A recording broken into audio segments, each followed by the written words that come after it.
نحن هلا هون في برساريان كيربل سينجا او هيك شيء. هذا يعتبر مثل الكورنيش او بالاحرى المنطقه الفاخره من الكورنيش.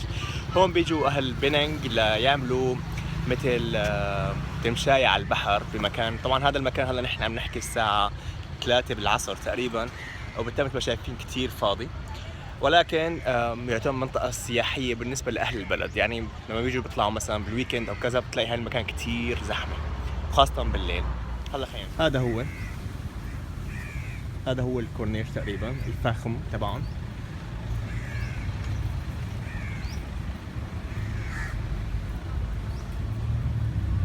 هاي هون الأماكن، هون محل السكن اللي أنا نازل فيه. الإطلالة حتكون رهيبة جدا.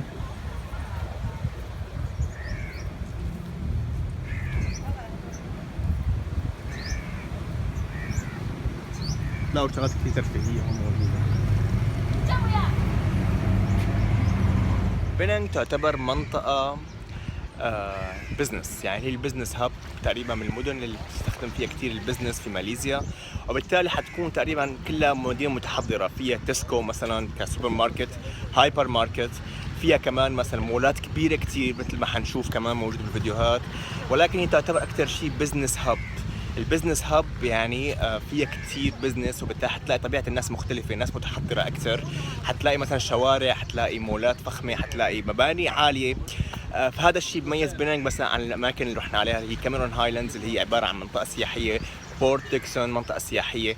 فتعتبر من الاماكن اللي حتكون فيها اكثر شيء شوبينج واكل، مو اكثر من هيك. ما كثير مناظر طبيعيه او اكتيفيتيز ممكن تساويها مثلا كسياحه، ولكن ممكن تكون يومين او ثلاثه تقضيها مثلا بالمولات، تقضيها مثلا باكل مثلا باماكن. راح تلاقي الاكل موجود اللي هو الفاست فود كله، KFC، ماكدونالدز، بيتزا هات. كل الاشياء العالميه حتلاقيها موجوده بهناك، مثل كوالالمبور، ولكن على هي حتكون بزنس هاب اكثر شيء، وبالتالي الناس اللي فيه اكثر شيء بتلاقيهم الناس متحضرين اكثر. وهذا الشيء حنشوفه كمان موجود هون في بينينج. صراحه مكان قعدتنا في بينينج جدا مميز، هيك رح اصور لكم اياه هلا. نبدا اول شيء هون، هذا هو المطبخ، وهلا جهزوا لي حالكم على اطلاله بريث تيكينج. هذا هي قعده القعده.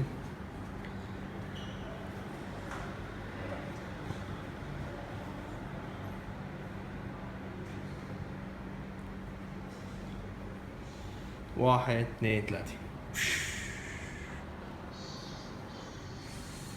شايفين الإطلالة محلاها. طبعا هذا هون هو الكورنيش اللي كنا فيه امبارح، وهذا يعتبر من أهم المناطق الحيوية في بينينج السياحية. وطلعت لفوق طبعا.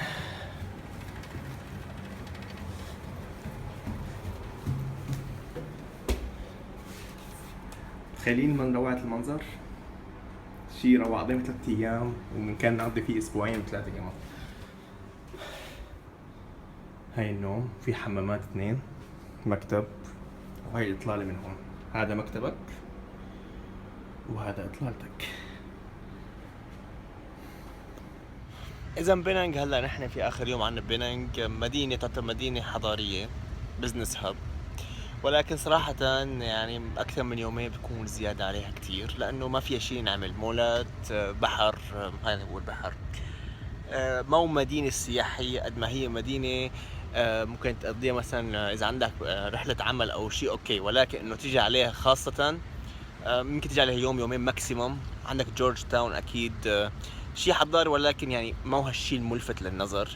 بينينج هيل كمان منطقة تروح عليها، ولكن نحن كنا قبلها في كاميرون هايلاندز، فأكيد المرتفعات والمناظر هناك أفضل بكتير من بينينج. بس يعني إذا أنت فعلا مزنوق بالوقت، أنا برأيي بإمكانك سكيب أو حتى تترك بينينج وما تجي عليها أبدا وتطلع على لانكاوي مباشرة، لأنه بصراحة أتوقع أنه أهم. نشوفكم على خير، ونشوفكم إن شاء الله بلانكاوي المرة الجاية. يعطيكم العافية.